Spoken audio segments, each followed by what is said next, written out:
সবজি সিদ্ধ করে নিব, সিদ্ধ করে কাঁচা মরিচের ভর্তা বা মরিচ ভর্তা দিয়ে খাবো। কি কি থাকতেছে সেটাই দেখা থাকতেছে কইরা।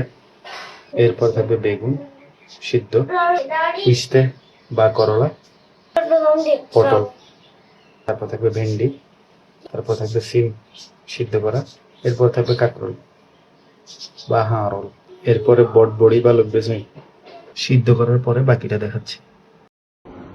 রাতে সবজি খাবো, সব সিদ্ধ। কি কি থাকতেছে? পটল, সিম, বটবডি, উস্তা বা তিতা করলা, ভেন্ডি, এটা হলো আপনার এটা হলো বেগুন, বেগুন সাথে থাকবে কাঁকরোল, এটা হলো কাঁকরোল, আর সাথে হলো মরিচ ভর্তা। ভাই, ভালো হয়েছে তো, দেখতে থাকবো। আসসালামু আলাইকুম। সিদ্ধ খাবার, সিদ্ধ খাচ্ছি আজকে ভর্তা দিয়ে। বিসমিল্লাহ। প্রথমবার খাচ্ছি, কখনো খাইনি আগে। ডাল সিদ্ধ, কাঁকরোল সিদ্ধ, মরিচ ভর্তা কিন্তু সেরকম ঝাল হয়েছে এবং খুব টেস্ট হয়েছে। একবারে মরিচ দেখেন, মরিচ, এই মরিচ।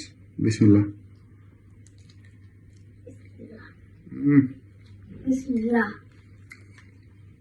ডাল সিদ্ধ, লবণ টবণ কিচ্ছু নেই। টেস্টি, মজা মজা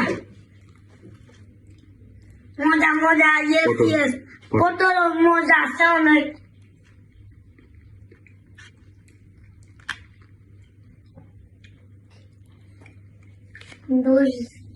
বেগুন, মরিচ ভর্তা দিয়ে নিয়েছি, দেখেন বেগুন।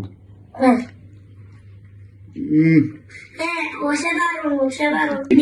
ভেন্ডি সে খারিজতে পাক করছে। লবলেস ওই বা বটবডি এখানের মধ্যে দিয়ে দেন।